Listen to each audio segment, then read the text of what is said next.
एक तरफ India alliance अपनी पूरी ताकत बिहार में कल से झोंकने जा रहा है। आज की तारीख में मैनिफेस्टो भी जारी करने जा रहा है, तो दूसरी तरफ एनडीए में एक अलग ही घमासान मच गया। नीतीश कुमार ने एक ऐसी शर्त रख दी जिसने मोदी और शाह के पसीने तो छुड़ाए ही, साथ ही पड़ोसी राज्य यानी कि उत्तर प्रदेश के मुखिया योगी आदित्यनाथ को भी एक बड़ा झटका दे दिया। नीतीश कुमार के लिए कौन सी शर्त है और आखिरकार नीतीश कुमार को यह शर्त रखने की जरूरत क्यों पड़ी? और ऐसे में जब चुनाव के मुहाने पर बिहार जाकर खड़ा हो गया है तो बात सिर्फ नीतीश कुमार की ही नहीं है, बल्कि भारतीय जनता पार्टी के कई सहयोगियों ने नीतीश कुमार की हां में हां मिला दिया है। सारी बातें जरा विस्तार से। नमस्कार, मैं स्वप्निल और आप मुद्दा देख रहे हैं। आगे बढ़ें उससे पहले वही छोटी सी अपील। मुद्दा इन दिनों एक गंभीर आर्थिक संकट से जूझ रहा है। इसके पीछे प्रमुख कारण तो यह है कि हमारे मेन बैंक अकाउंट बीते 2.5 महीने से फ्रीज चल रहे हैं, तो दूसरी तरफ हमारे चैनल को भी आज से 4 महीने पहले छीना जा चुका था। हालांकि कल की तारीख में हमारा चैनल फिर से हमारे पास वापस आ गया है। ऐसे में आपसे गुजारिश है, यदि आप चाहें, यदि आप सक्षम हो तो छोटी छोटी मदद मुद्दा की जरूर कीजिएगा। साथ ही साथ हमारे दूसरे चैनल जिसका यूजर नेम @joinoswapnil है, उसे भी जरूर सब्सक्राइब कीजिएगा। अब आगे बढ़ते हैं, खबर की तरफ चलते हैं और सियासी गलियारों में बड़ी तेजी से इस बात की चर्चा चल रही है कि नीतीश कुमार ने आखिरकार यह शर्त रखी तो क्यों रखी। दोस्तों, भारतीय जनता पार्टी के स्टार प्रचारकों की सूची में से 2 नामों को काटने पर विचार चल रहा है, और ऐसा इसलिए क्योंकि ये एनडीए के मुख्य घटक दल यानी कि जनता दल यूनाइटेड और उसके साथ ही साथ अन्य सहयोगियों की भी मांग है भारतीय जनता पार्टी से। क्या मांग है? कौन है वो स्टार प्रचारक?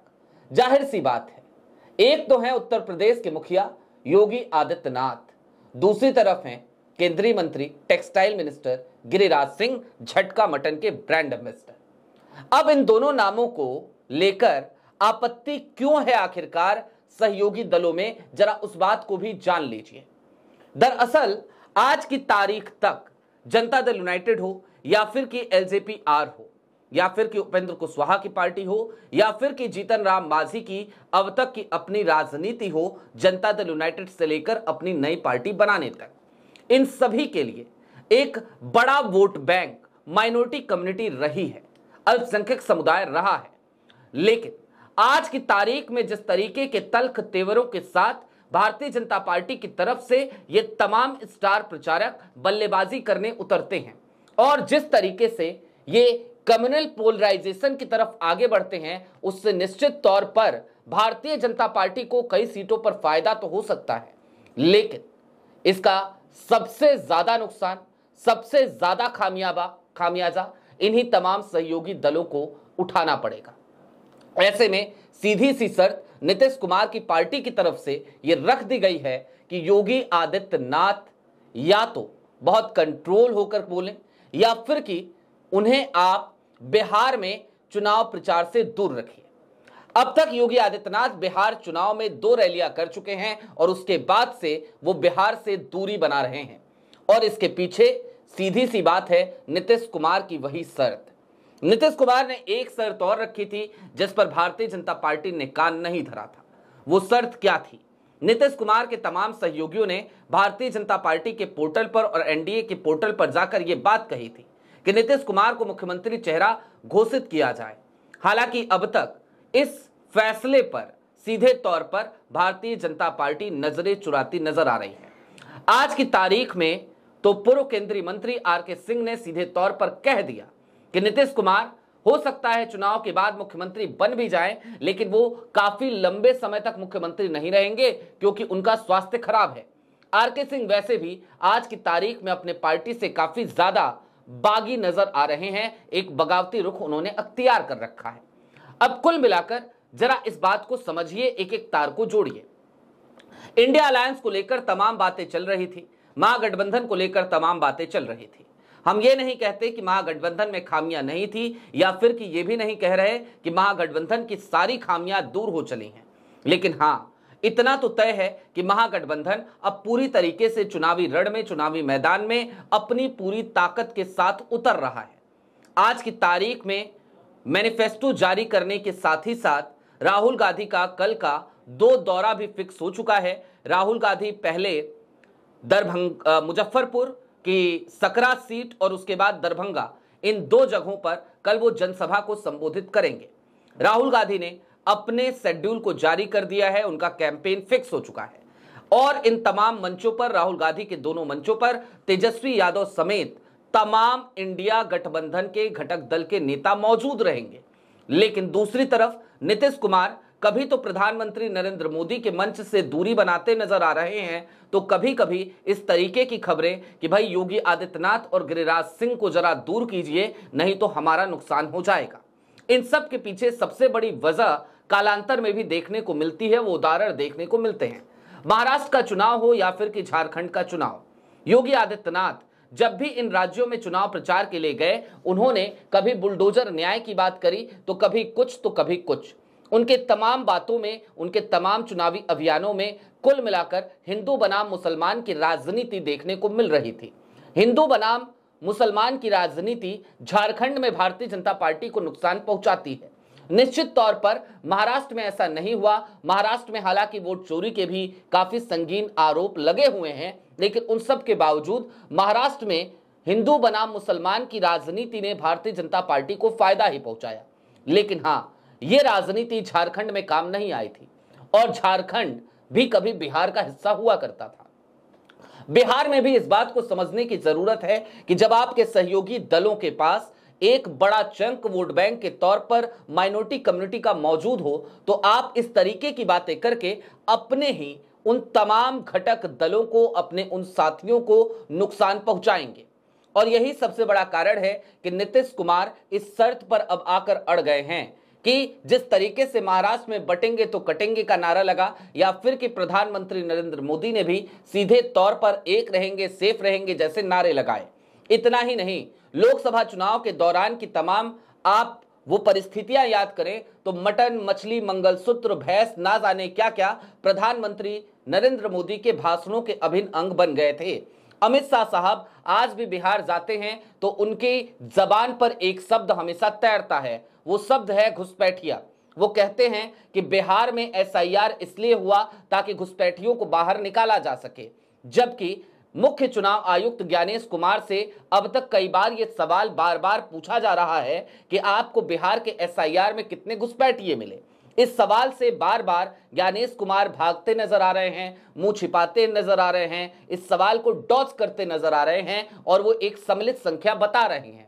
यानी कि घुसपैठिए अगर मिले हैं तो उनका आंकड़ा ज्ञानेश कुमार देना नहीं चाह रहे, लेकिन जो आंकड़ा ज्ञानेश कुमार देना नहीं चाह रहे, उसी आंकड़े पर अमित शाह साहब राजनीति करते हुए नजर आ रहे हैं। निश्चित तौर पर यह घुसपैठिया शब्द हो या फिर कि प्रधानमंत्री नरेंद्र मोदी का वो मटन, मछली, मंगलसूत्र, भैंस, वो तमाम शब्दावलियां हिंदू बनाम मुसलमान की राजनीति को ही बढ़ावा देती हैं। और इस तरीके की राजनीति बिहार में नीतीश कुमार को ही नहीं बल्कि चिराग पासवान से लेकर उपेंद्र कुशवाहा तक या फिर कि जीतन राम मांझी तक सबको नुकसान पहुंचाने के लिए काफी है। वैसे भी भारतीय जनता पार्टी का अपना एक चरित्र है। भारतीय जनता पार्टी को लेकर यह बात अब आम तौर पर कही जाती है कि वो जिसके साथ भी गठबंधन में होती है उस दल को वो धीरे धीरे शून्य के आंकड़े तक पहुंचा देती है, वो दल नगण्य हो जाता है, गौण हो जाता है। महाराष्ट्र के चुनाव में भी जिस एकनाथ शिंदे की बदौलत भारतीय जनता पार्टी ने उद्धव ठाकरे की पार्टी को तोड़कर सत्ता में वापसी करी थी, आज की तारीख में देखिए चुनाव जीतने के बाद भारतीय जनता पार्टी ने एकनाथ शिंदे को मुख्यमंत्री के पद से हटा ही दिया। हालांकि उस बीच में बहुत सारी खबरें छपी, लेकिन कुछ भी नहीं हो पाया। नीतीश कुमार अपनी उसी परिणति से बचने की कोशिश करते आज की तारीख में नजर आते हैं। वो चाहते हैं कि जब चुनाव हो तो चुनाव के बाद उन्हें मुख्यमंत्री घोषित किया जाए, लेकिन इसके लिए नीतीश कुमार के सामने एक जरूरी शर्त यह होगी कि कम से कम वो इतनी सम्मानजनक सीटें तो लेकर ही आए। पिछली बार की तरह अगर इस बार भी वो 43 सीटों पर सिमट जाते हैं, उनकी पार्टी यानी जनता दल यूनाइटेड अच्छा प्रदर्शन नहीं कर पाती है, तो भारतीय जनता पार्टी के साथ वो नेगोशिएट करने की हालत में नहीं होंगे और ऐसे में उनको निश्चित तौर पर या तो दूसरे पाले की तरफ देखना पड़ेगा या फिर कि भारतीय जनता पार्टी के कहे अनुसार चलना पड़ेगा। जाहिर सी बात है, नीतीश कुमार इन तमाम स्थितियों को भली भांति तौर पर पहचानते हैं, क्योंकि नीतीश कुमार एक मजे हुए राजनेता हैं। लिहाजा नीतीश कुमार ने सीधे तौर पर एक शर्त जरूर रखी है कि भाई ठीक है, सब कुछ ठीक है, आपके साथ गठबंधन में है, आप मुख्यमंत्री का चेहरा भी मुझे घोषित नहीं कर रहे तो कोई बात नहीं, लेकिन कम से कम चुनाव में एक कम्युनल हार्मोनी को तो बरकरार रखिए। नीतीश कुमार वैसे भी गले फाड़ फाड़ कर आज की तारीख में माइनॉरिटी कम्युनिटी को यह बताने से गुरेज नहीं कर रहे कि उन्होंने माइनॉरिटी कम्युनिटी के लिए क्या क्या किया है। यहां तक कि नीतीश कुमार ने तो बकायदा आंकड़े बताए और कहा कि देखिए, इन तमाम लोगों ने कुछ नहीं किया था आपके लिए, जो किया हमने किया। तमाम कब्रिस्तानों की जमीन को हमने बाउंड्री उपलब्ध कराई और अभी भी उस पर काम चल रहा है। बकायदा उन्होंने हजारों की संख्या में इसको लेकर आंकड़े बताए थे।